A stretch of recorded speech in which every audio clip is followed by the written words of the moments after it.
Аз съм на 8 години.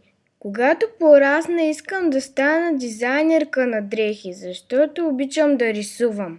Когато разглеждам книжки с нарисувани модели, с удоволствие ми правя различни тоалети. Обичам да съчетавам цветовете според моделите.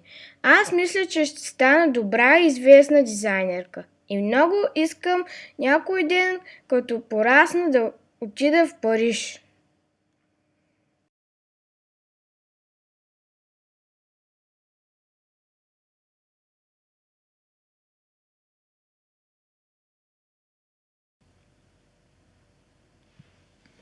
Като малко момиче се спомням, че мечтаях да стана актриса. Винаги съм била много чувствително дете, откакто се знам. Помня, че се присъединих към първата ми актьорска трупа, когато бях на 5 години. От тогава насам съм играла все в различни детски спектакли. Помня участието си в пиесата «Червената шапчица». Бях блестяща и получих множество похвали. Това беше един от най-големите ми успехи. Просто обожавах играта и все още я обожавам.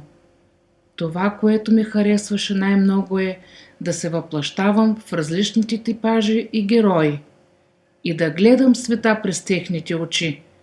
Това винаги е било и ще бъде моята страст.